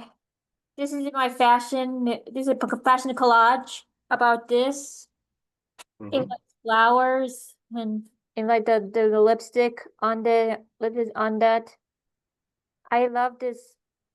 It is the flower, the flowery dresses and the pattern, like the texture. And I use the hue saturation, use the blend modes for this. I use lightning for the background, and this is use the background. Use the woman in the fashion, and this is about the flower. Use the rose, like purple, and this is my fashion collage Okay. about the beauty and the fashion. All right. What do we think? I've got one suggestion. Let's see if anybody can say it for me. I love the images you used. I think they definitely scream like fashion beauty. And you did a really good job like highlighting them. I think something you can do as well is either make some of the side images a little bit bigger so that they interact more with what seems to be the focus is that woman turning, like the lipstick could maybe be a little bit bigger or maybe have some sort of blending mode so it blends into the woman in the background, just to kind of unify all of these beautiful elements together a little bit more. That's a good suggestion. Not quite what I was gonna say, but getting there. So let's keep going. I like what you have. The one thing that's standing out to me is with the big image that you have and then the smaller image of the lady kind of leaning back. They're a little bit like they're too close. Either like overlap them or underlap them because they kind of blend together when you're looking at them. Even with the girl on the bottom right, they're kind of all like just at the edges of it, and it kind of creates a little confusion. So that's kind of what I would try and work at. I'm glad you said that's not what I was gonna say, but that term that you're looking for, it's what we call tension in design. Like when you got stuff just close enough, like you either have to, like you said, overlap it or get it far away. Like when it's this close, it's tense. So yeah, just scooch her underneath or get her a little bit further away. But my suggestion was going to be, I like what you've got. Let's just see more of it. You've got 1, 2, 3, 4, 5. You got 6 graphics. Do 12 more. Find 4 more girls and get a bunch of different shapes and sizes. Get some young women, like, because fashion and beauty isn't just a, 20-something long-haired thing. Get some old people, get some young people, get some thin people, get some big people, get some brown people, get some yellow people, like get everybody in there, and then get all kinds of dresses and get all kinds of flowers and a bunch of shades of lipstick. Like just throw it all in. Yes. Yeah, just have fun with it. Find a bunch of stuff and just dump it on there. More is going to be more for this one. Yes. Okay. But I like where you're going with it. I really like, so for those of you that are wondering, those spots on the girl's face, that's what's called a bokeh.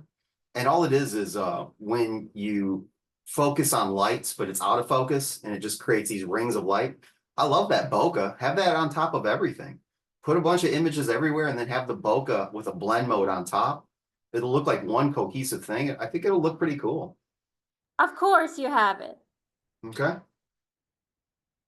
Anything else? All right. We're just on time. Thank you, sir. You're welcome. All right. So moving along. Who's next? I can go. Okay, that sounds good. Let me reset the timer. Whenever you're ready.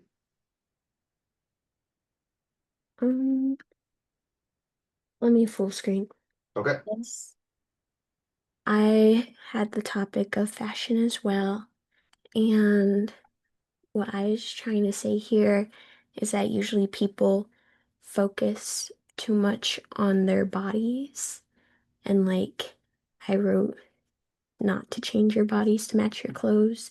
Like you should like buy things in your size, style yourself. Don't like go and starve yourself just to be something you're not. And my collage, I took inspiration from I think it's David Carson.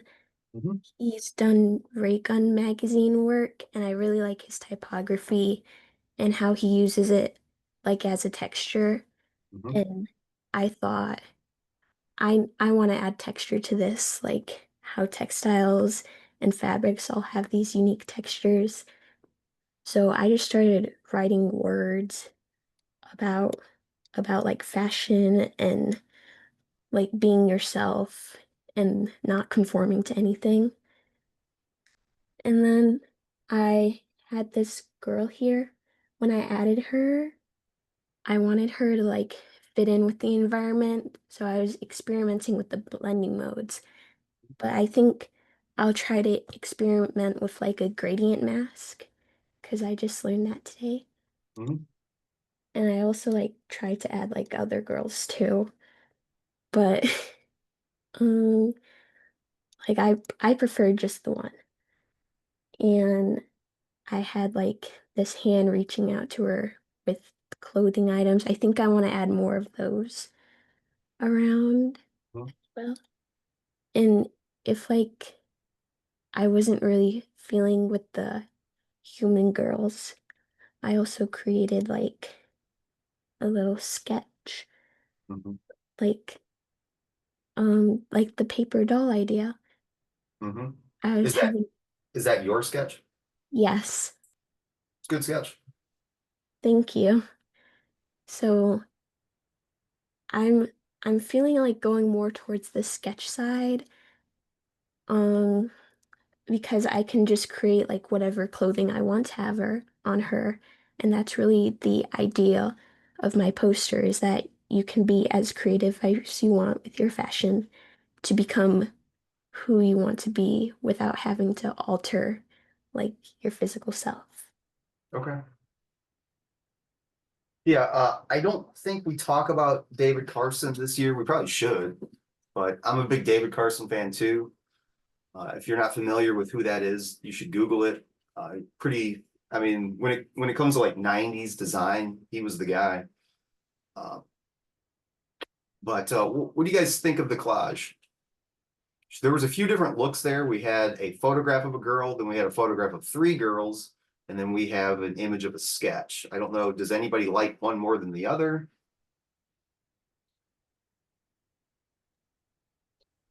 Personally, the one that stands out for me, I like all of them, but once you put on the sketch and with the hand kind of holding the hand, like the sketch hand holding like a real hand, I kind of like that a Mhm. lot.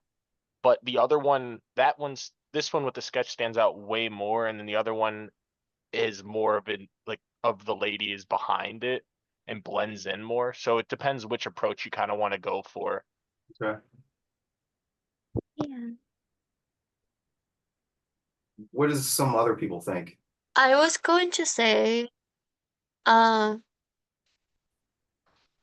I really think that fashion is kind of like a universe. It's a huge universe where everyone can be part of. And I feel like by having the sketch, you kind of portray that more because it's like a real hand kind of like sketching how she wants to look like today. Um, so I like the sketch more, but it also could be because it stands out more than the actual photograph Mhm. too. So yeah. It's tough.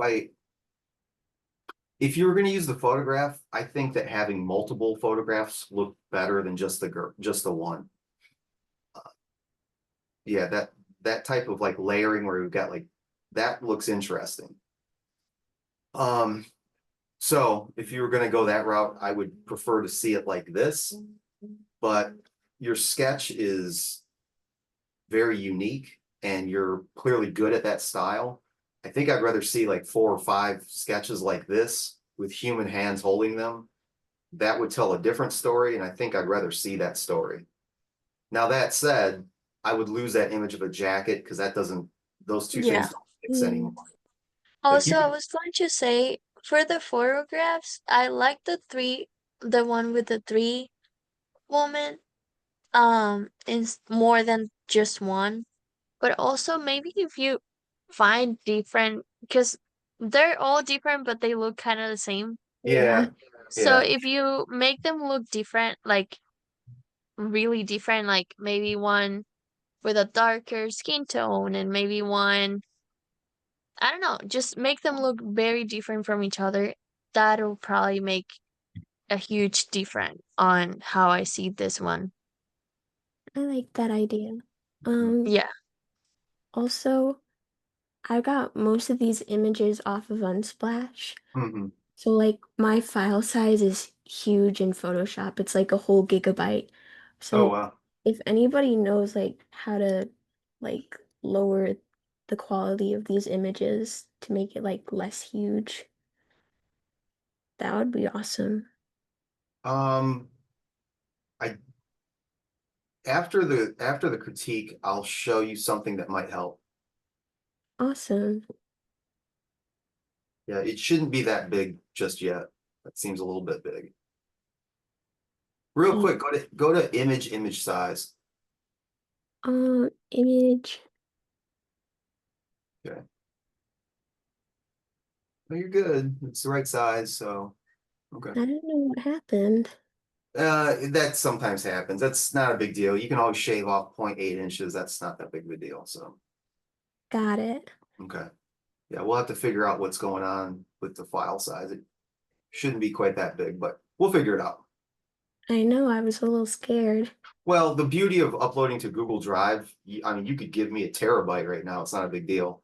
But if you were to give this to a client, yeah, that's kind of a whopper. So we got to figure that out. Okay, so you got some food for thought. Sketches, no sketches. If you're gonna go the David Carson route, you could put way more type in too. Yeah. I was thinking of doing that. Mm-hmm. That would be so fun. Thank Okay. you. Yep, you're welcome. All right. Liv's done. Who's next? So we got 1, 2, 3, 4, 5, 6, 7, maybe like 2 or 3 more. I can go next. Okay, sounds good, Chris. What do you got?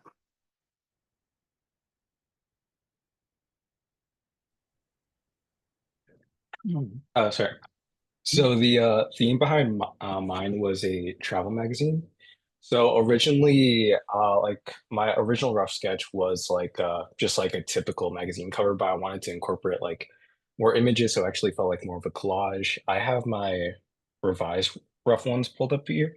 Mhm. I drew more inspiration towards the one on the right.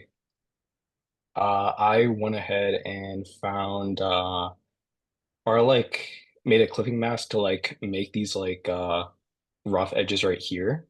I think I do want to go back and kind of just copy it and add like the white part right here just so it's like overlapping with each image. So what you can do instead of doing that is create a layer underneath and just use that brush pack that I gave you and just draw that in. Yeah, where can I find that one again? Go to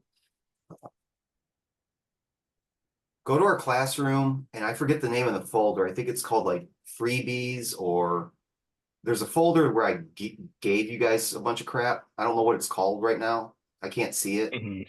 But go in there and it'll be under brushes, and it's called Bracken Torn Brushes. You can do it the Okay. way that you're talking about. It'll still work, but if you want full control over it, I would encourage you to load your own brush pack. So you do it how I agree. It needs those white rough edges to make it look like torn paper. So I'm glad you said Yeah. that. So by whatever way you can figure it out, make sure you do that. Mhm. But overall, I think I just want to add like more in general, like more pictures like stacked on top of each other, more Yep. stickers on top of that. Mhm. More variety too. I was thinking about just making like having a passport just like flat laid on it or something like that, just to emphasize like the travel aspect a bit more. Yep. Because for the stickers on the left, especially with like the Italian one, the Chicago one, that's kind of like focused on like specific areas rather than like just travel.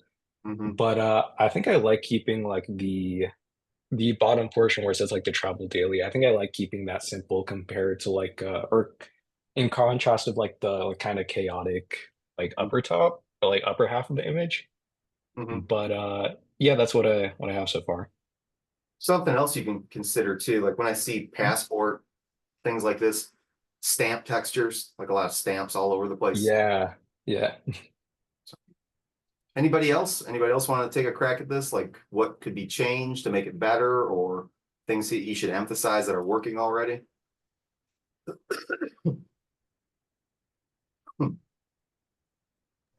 Honestly, I think you've covered it. Just for like the top, more is more. The stamp textures, the extra little stickers, the extra um photos, and then the contrast of that with like the bottom bar. I think that'll look really cool. Mhm. Yeah, most of these are pretty well developed. Sometimes in critiques there'll be a lot of talk, or someone just doesn't really have a good idea this far along, but I don't think there's a ton to say on some of these. It's like just kind of keep doing what you're doing. So, Yeah. you know, but yeah, it looks like Mhm. you've made some real big strides since the sketch critique. So I'm glad that we're in a better direction. So yeah, just keep it up. Got it. All right then. Okay. Yeah, thank you. Yep. Let me know if you can't find those brushes. Okay. Yeah, I was gonna look back at the Zoom recording and then just kind of like follow your tutorial again. So Yeah, yeah. Otherwise, you can just Google bracken torn brush textures, and there's a demo on how to do it all right there. got it. Okay. All right, I think we've got a couple more, but I don't want to assume that. Can I Anybody? go next? Yes, you can. Alan. All right, so I have it on my MacBooks and also doing this call on my iPad. So can I just like show my screen from there? Sure, yeah, whatever works, man. All right.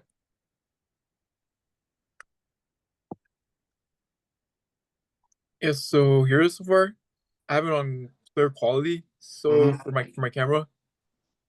Yeah, so it's not perfect, even though it's like 50-50. I do have some major adjustments. I'm still figuring out. I seen your video about how you did with the clipping mat for like the bacteria and the disease for like around the arm of the kid you did. Mm-hmm. I think I must have did it wrong. I think I have added an extra clipping mask and used the brush to fully like erase the disease as a part of the body, and so Yeah. like it could be like only on the arms. Right. I feel like I'm. Oh, you know. What you might want to do is those little diseases that are like the red circles with spikes. Maybe see if you can just select that. That way you don't have the blue borders. So if you just have that little shape, then you can just duplicate that shape inside the body. Really? Yeah, because the hard edges around the whole photograph looks kind of weird. I think the blue background works well. I'm confused on the upper right. It's like this really scenic, nice place. I don't think that probably belongs there. I think I wanted to like expand it to, like to be the fully background and then have like the blue like disease part to be like. I think you know, I I mean the opacity to like much lower. That was like an idea. I could like have the opacity to be a bit lower, so-ish, or have like the sunset background be like the opacity be a lower as well. Maybe. That seems like it's telling a different story, one that I'm not totally following. Like I get the disease part. Well, that's just an idea. Yeah. I don't know. What does everybody else think? Maybe I'm way wrong here.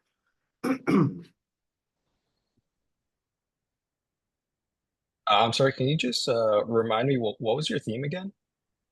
Preventing diseases. Got it. For me, I don't really see that like message too clearly. I think it's more of like fear of diseases, kind of what I'm getting from it. It's just like you know, you see like the sunset and it's like half like healthy, half germs, and like she's kind of being like surrounded like all around her, and like she looks happy, kind of like unknowingly, like being Yeah. surrounded by all like these dangerous diseases. Yeah, I was trying to find like a better picture for like a woman. Like that's what I was trying to do. I was just like trying to be like an example sort of thing. Mm-hmm. Yeah, something that's got a little bit more concern on her face might help. Yeah, something like that. Yeah, that's a good call. What else? Anybody else have any suggestions?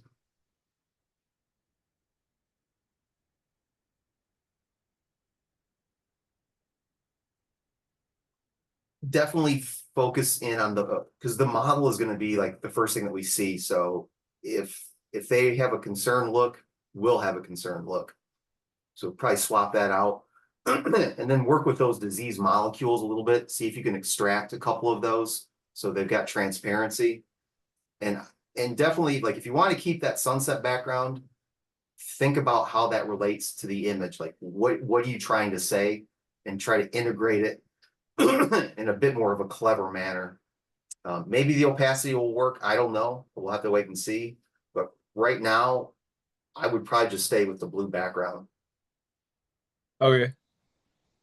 I think it is because he was trying to, because I see on the right half of the girl's body, there's like a bunch of vegetables and like I saw healthy that food. too. Yeah. So I think he was just trying to do like half of a body unhealthy and then the other half healthy. So Okay. maybe if you just use half of that landscape and sunset on half of the picture and then half of the like the molecules on the other half and like literally split it on half Mm-hmm. and same with the body, I will be able to see your message. And then you can also try to find a picture of a person that's more like firm and it's not like the head is not tilted to the side, so you can split it too, Mm-hmm. and maybe have like half of the body that the half of the body that is sick, the person is sad or concerned, and then the other half it's smiling and happy. So you could play with that. And it doesn't really necessarily it doesn't necessarily need to be the same person. You can do like a woman and a man That's true. or Oh, something like that. Yeah, that's true. yeah, I'll keep that in mind. Yeah, that's a good suggestion. If that's the way you want to go, that would make more sense. Gotcha. Okay. Cool. Good. Thank you. Do we have one more? I thought I saw 10 submissions. Maybe someone's not here for the chat though. I don't know. Because if we're done, I'm going to take attendance and you guys are free to leave. I did want to stick around for 1 second though. Was it Liv had a question about file size, I think? Anybody else still need to go? Did I miss anybody? Okay, hang tight. Go ahead. I'm sorry, I can go. Okay, go. Okay, 1 second. There's, oh. Can you see it? Yes. So here, this is my collage that I have. I'm trying to create some landscape, I mean skyscrapes behind the landscape, but I still thinking about add something, some text on the back of the composition. And I'm struggling with the bottom area. I don't know just what I can add for this area. I mean, just as a standalone image, it's pretty cool. It's pretty weird. In a good way. Here's the one thing I don't get though. I don't really get the technology part of this. I can see through the rip. It kind of looks like a dystopian landscape, but it's so understated that if you want to bring in more of that like cyberpunk look to it, I think you're going to need some more rips with like more sci-fi cityscapes in it. You know, before I forget to say this, when I first saw the picture, I thought you used PS5. Why don't you use those as the buildings? Oh, Because That's I the know way it's- it is, I guess. I know what you're talking about. Wait. Like you use the gaming consoles as yeah, buildings. Yeah. because like the very first building at the bottom that you have, Mhm. it looks like the PS5 console a little bit. Yeah. So maybe if you want to add technology to this, do it with that and like kind of mix it with the building texture too. I think that could help. Yep, But I thank actually you. like how it looks. It looks really weird and Yeah. at the same time, well, like the spacing in between the elements that you have is good. Thank you. Yeah, it's got like a Salvador Dali look to it or something. It looks like really surreal. But again, being an editorial illustration, if it is about the dangers of technology or embracing technology. We need some more of that technology into this to kind of like bring that home. Maybe you can play around with blend modes. You know, you can do like a circuit board or something on top of it to tie it all together. But I like how it is right here for something else. Like it's just like a cool image. I think it looks great. But if we're gonna like talk about a story about technology, I think we need a little bit more. Okay. Yeah. So, you might even want to save exactly. it as like version 2. Like save this, just leave this as is, and then save it again as version 2, and then work that a little bit more. That way you've always got this the way that it is. If you ever wanted to use it for something else. Okay. Thank you. Yeah. Yeah, I'm thinking about add something else for a background, or like add more like windows of the cyberpunk city, something like that. Maybe add some text on the buildings, or change with the change the landscape, for example. I don't know for now. Yeah, I don't know. You got this far on your own, so I think I'll be curious to see what it looks like in 2 days. Okay. Thank you. Yeah. All right, let me take attendance so you guys can get out of here. Stop this recording.